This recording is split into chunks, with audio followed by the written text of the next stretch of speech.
Today I'm going to visit the bees, see if there's any honey to be collected, perhaps rob a few frames of honey. So I thought I might share with you how I start my smoker today.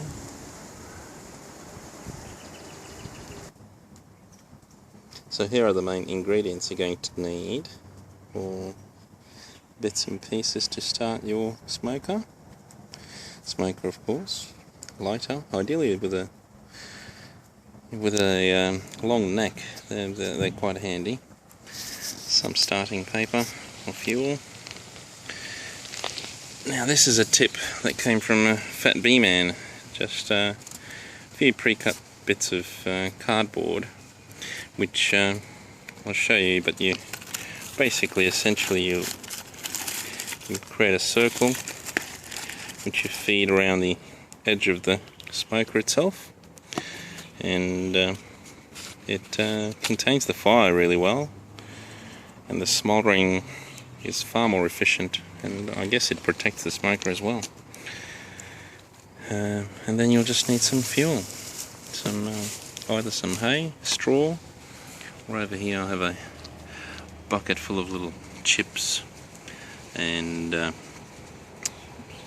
pine needles, of course. They're quite handy as well.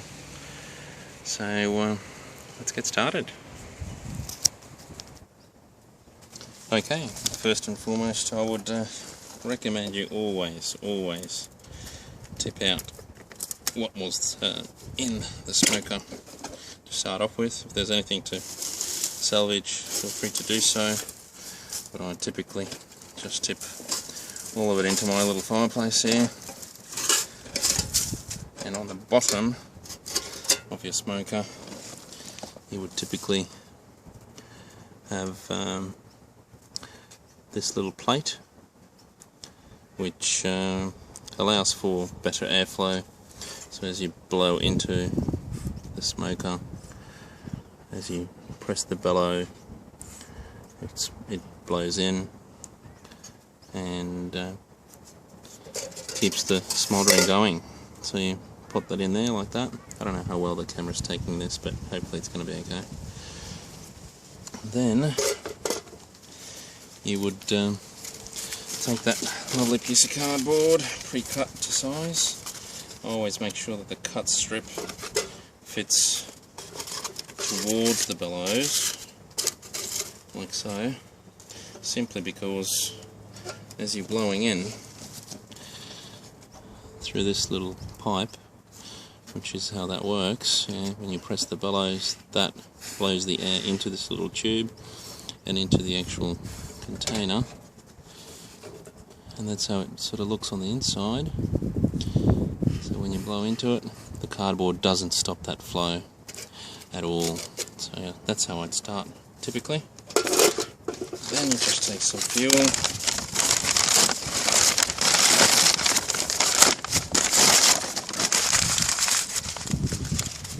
light it,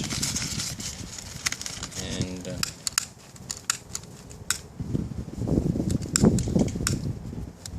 try to make sure it's not too windy. I think I'm doing this from the wrong side.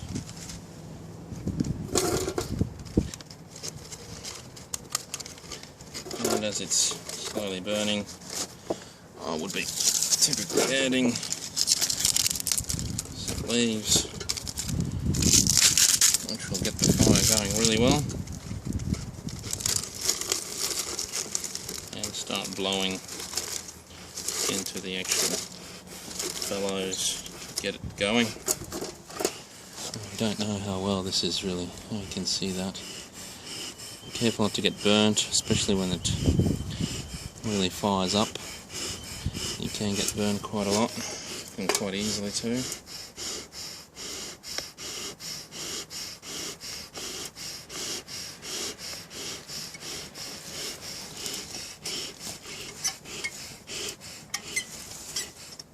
What tends to work really best are the pine needles. They are the best source of fuel, to be honest. And I find the bees tend to respond to it the best as well. I've used all sorts of materials, and the pine needles, they tend to be the calmest. So clearly it hasn't lit up properly. I'll just give it another quick burn.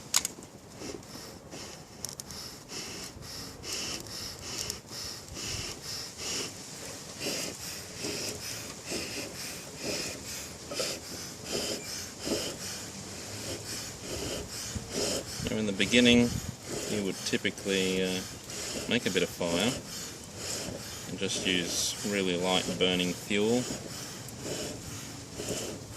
You can see, I don't know, I think the smoke might be going across the camera a fair bit, so I might just move that out of the way.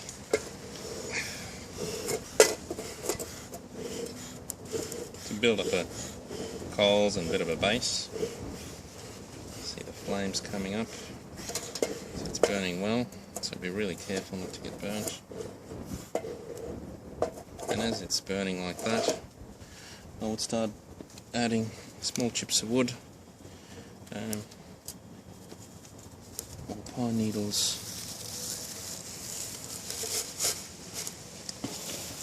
some hay, or straw, or whatever you might have on hand as dry material, and really get it going.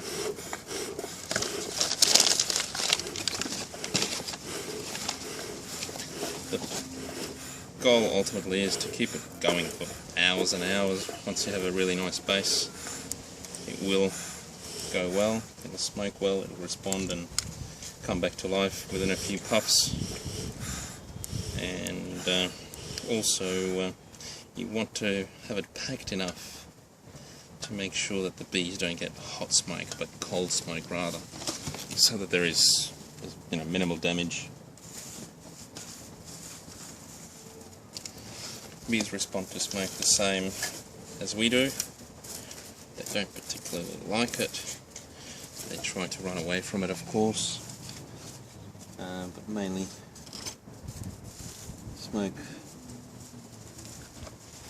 gives them a signal to go and engorge on honey, which fills up their stomachs, and they're less likely to fly and attack and sting, because they're busy getting food into their bellies.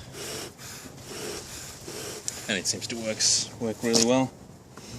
So now that that's all done and going, I just keep adding small bits of wood, hardwood, softwood, anything I can find, and pack that in between the layers. So I keep packing it more and more.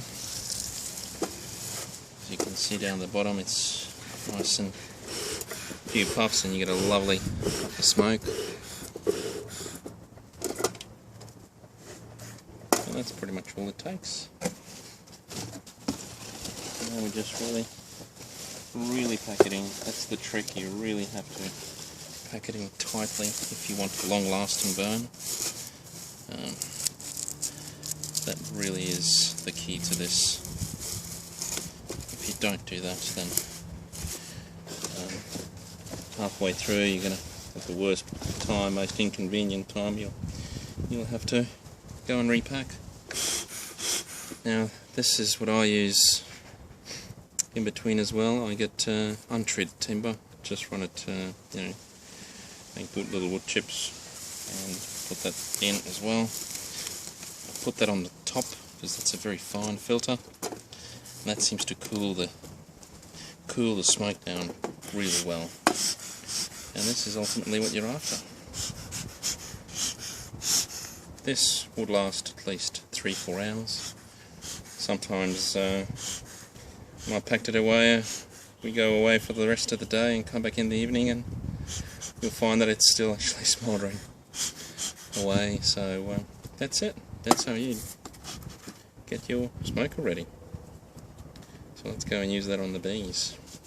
Get some honey today.